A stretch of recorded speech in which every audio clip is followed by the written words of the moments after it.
Hi, my name's Ian Wallace. I call myself the Messed Up Counsellor, which is quite an intriguing name.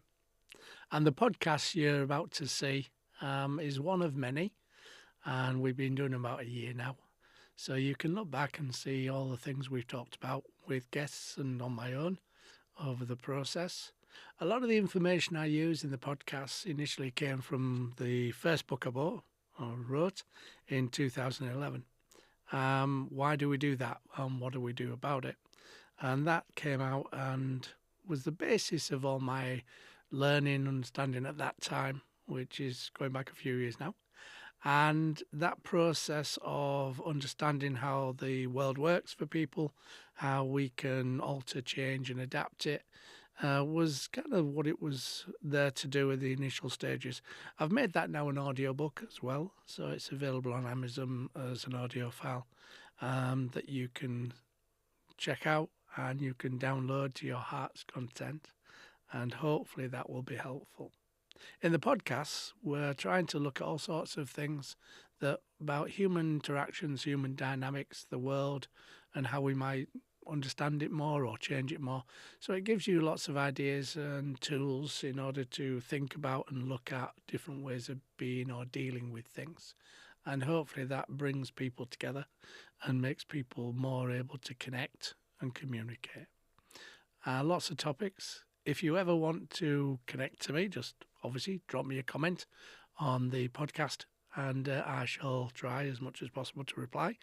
And if you've got any ideas of things that we might want to use on the podcasts, then please let me know. My name's Ian Wallace. Thanks for looking and thanks for listening. Hi, I'm Ian Wallace. I'm the Messed Up Counsellor. In today's podcast, I'd like to look at rejection and love. Rejection and love are two of the major aspects of our world. Rejection is probably one of the biggest drivers, as I've said before. Loss and rejection usually are the biggest emotional trauma kind of processes that we go through. And love is hopefully one that we have. And I don't mean love necessarily in a sexual way, but love in a generalised way, when we love somebody. And we have different aspects of love for different people. Love is a very strange word in the English language. It's only 4 letters, but it means so many different things to so many different people in so many different ways. Yeah, you will not love your brother or your sister as much as you would probably love an intimate partner. You know, you will love nature, for example, or animals different to you would love human beings. It's a very simple word, but also a very complex word, I've found over the years with the work I do. And trying to pin it down, try and tie it down into something that is understandable is not easy. It really is not, because it's such a wide concept, is love. And when we look at rejection and love, we're looking at the drivers that in most relationships we have a fear of rejection. We have a fear of not being looked after or left or not connected with. And that rejection drive is one that I think is massively hard for human beings. As I say, I think it's one of the biggest things that we have to cope with through our world and our lives. And the rejection process with love is harder to cope with. If we have a connection with somebody that loves us or we love them and there's a rejection, then that might be something that would destroy our worlds sometimes. And not make it easy for us to live or easy for us to cope with. And when we look at rejection, it doesn't have to be in somebody leaving us. It could be somebody ignoring us. It could be somebody not connecting back to us, not replying to us. Rejection, it comes in very mild forms, but also very major forms. And the problem with mild forms of rejection, or anything really, is that over a period of time they build up. they become bigger and more hurtful and harmful, because the theme of rejection, the components of rejection, if you like, feelings of rejection, are very similar. And so it doesn't really matter how we're being rejected, they will have some of the same components. And as I've said, for human beings, it's probably one of the hardest things for us to cope with. And it certainly is one that we constantly think about. Will this person like us? Will they accept us? Will they keep looking after us? Will they keep connected to us? Will they share things with us? All these things are the questions that would go through our minds when we get close to somebody. And the closer we get to somebody, the more painful it could be to be rejected. Because as we get closer to somebody, then it's a bigger rejection. No matter what the rejection process is, it usually hurts us more. So when we're looking at those drives of rejection and love, they really do have a big influence on us as human beings. And we don't normally look at things in this much detail. But my job, as most therapists, counsellors' jobs is to deconstruct things, is to take things apart, have a look at and see what's going on, which is why the book is called, why do we do that and what do we do about it? It's a deconstruction process of the things human beings do. Because I'm a great believer, if we understand why something is the way it is, we can usually find a solution. If we don't understand why, pretty much we're not going to do it. And that process of rejection and love within families, within intimate relationships, is something that can destroy our world, literally. Now, I don't know where that comes from originally. I got a good guess, I don't know if I'm right, but I think when we're born, as we are being born, giving birth, the birthing process is taking us from a very close, very comfortable, very enclosed place that is warm and comfortable and, nice. And it's moving us into this place that is weird, unknown, bright lights sometimes, depending on where it's happening. Might be a different temperature. There's certainly going to be some pain from that. And we're being sent out. We're being externalized. So we're taking us from a very secure place to a very initially probably insecure place, I would imagine. Obviously, we can't ask babies what they're doing when they're being born. But I kind of see that it would make rejection a focus of that. The body is rejecting me to the outside world. So maybe that love, feelings, energy is part of that process. Because when we are born, usually we get given to the breast of the female, the mother, quite quickly to get that connection, to get that bond process. And there's a lot of studies around those kind of things with children as they grow up who have or have not had that process. So when we're looking at rejection and we're looking at how it drives us, what we think is rejection, again, thinking, might not actually be rejection from the other person's point of view. Take this example. So you're in a group of people, 8 or 10 people, not a large crowd, just a small crowd. And you're trying to get a voice, trying to give input into the conversation or something. And people are speaking over you. Not because they want to hurt you or harm you or they want to upset you. It's just that everybody's lively in the conversation. So that person who isn't being heard could have that fear of rejection. And if that happened throughout the course of an hour's connection, then that might build and build and build and build to the point where that person leaves, moves away, doesn't interact with the process again, and kind of like makes them feel as though they've been not valued, not respected, and rejected. Now, none of those other people in that small group probably would even consider that's what's going on. But if we're predisposed and we have a sensitivity to rejection already, then that rejection process is going to build because it's already there in us, in our world, in our life, in our experiences. So we're going to be fairly sensitive to that feeling, that emotion. So it will build. So it might not be just about that meeting. It might be something that somebody's had in their world and their life for a while. And do you think that they would be more able to forcibly interact with this process of this conversation, be more assertive? Or do you think that they'd withdraw? They'd go inward, they would listen and not talk. They would not share. And they might have some valid points to share. They might have some valid reasons and input to the conversation, which the other people are not going to get. Now, none of that is usually done with a process that wants to harm that person and reject them.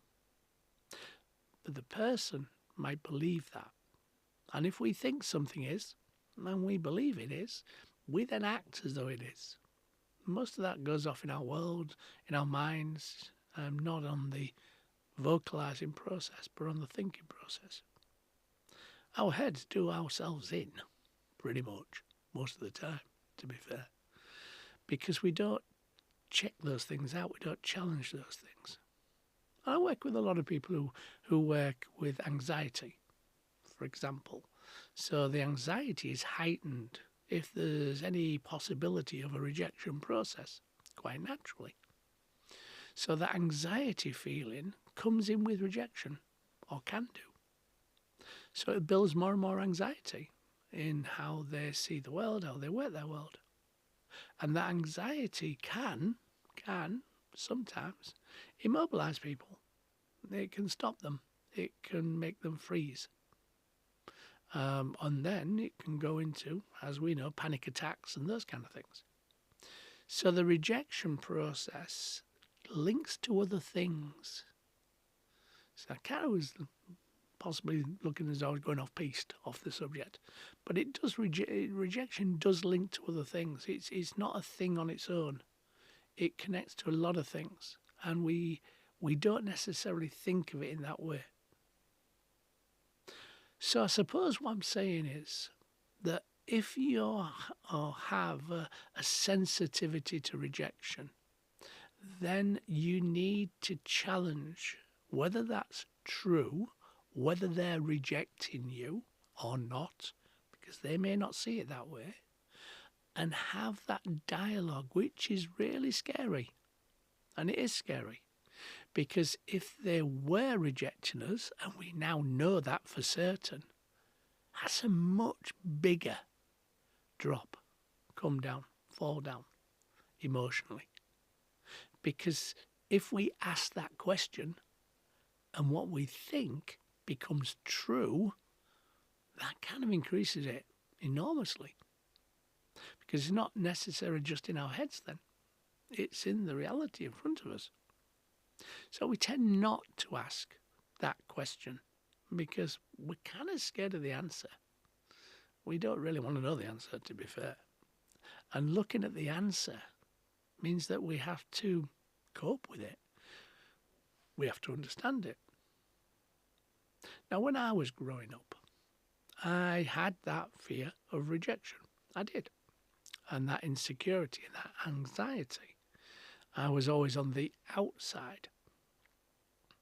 Now, that process was heightened by me. I now realise, I didn't at the time, done a lot of work on myself over the years, was heightened at the time by me thinking somebody was going to reject me, so I moved myself away. I kept myself out the process. I didn't do that assertive conversational process. I withdrew. So that is what I call a self-fulfilling prophecy. The very thing I was fearful of, which is rejection, is the very thing I created. So I made people reject me by moving away. Now, in my mind, at that time, I would have said, oh, well, they're rejecting me again. But actually, I've set myself up to fail. I've not challenged that, not asked the question. I've just removed myself from the process. It took me many years to get to a point that I didn't feel that way. And now I don't see it that way. I ask the question, or I just automatically think, no, that's not what's going on. That's not what's happening. So I kind of changed my mind. I changed my perception of it. But as I'm growing up and I'm constantly getting that rejection process, either because people did reject me or I made them reject me, both have the same input, then that made me change the way I worked. I became more independent. I became more self-actualizing. I possibly became more controlling in a sense that making my own choice and decisions and not taking other people's into account because of a fear of rejection, a rejection of my ideas or whatever it is I was doing. So it changed how I perceived the world, and that had a negative effect on some of my relationships, quite naturally, which I now know didn't at the time, which is why reflection is always a good idea. Scary, but a good idea because you have to take responsibility of your part in the process, which is never easy for any of us usually. So that process of fear of rejection made me insular, made me withdraw, kept myself to myself. Now, I can look at many reasons for that. I think, as I've said before in previous podcasts, in 1956, when I was born, I was an ectopic pregnancy. Now, that is a separateness from the kind of way that most children are growing in the womb. So I have no idea whether that created some of this initial rejection process. I can't say that. But it's interesting that sometimes, when we're born, that's not when we're born. We're born at conception. And we are taking on board thoughts, ideas, feelings from our mother, our tube that's feeding us all this information, all this energy. And that aspect is an interesting one, which I don't know whether or not we can get any answers from as human beings, but it just is curious for me that that was a process I went through, and then this is something I had in my world and my life.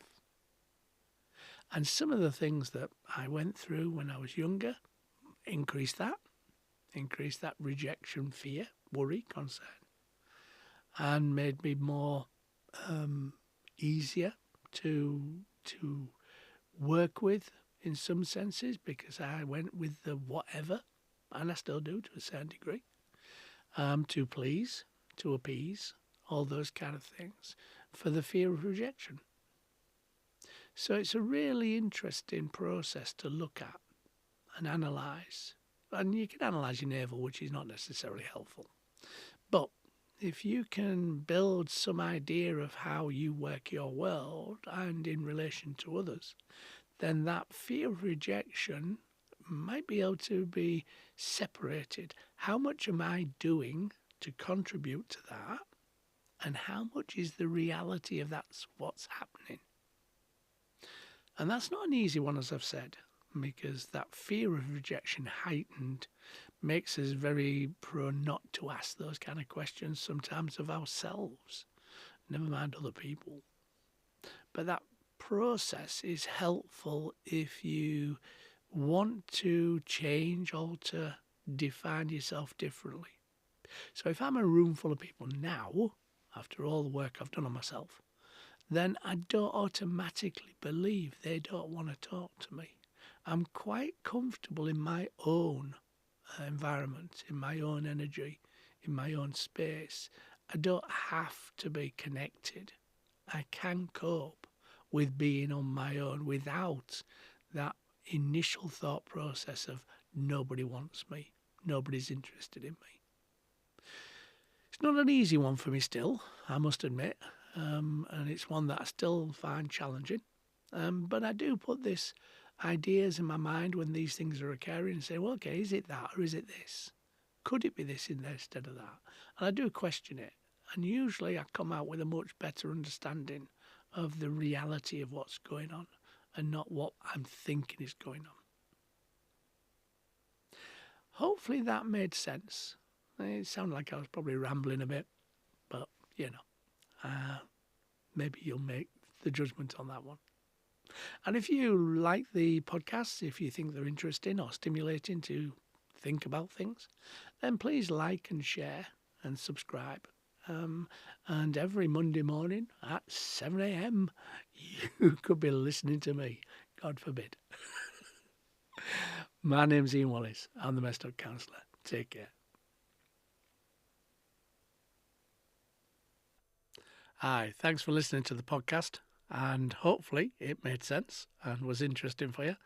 Please subscribe, like and share. With the podcasts, you never know who will be helped by the things we talk about, things we share.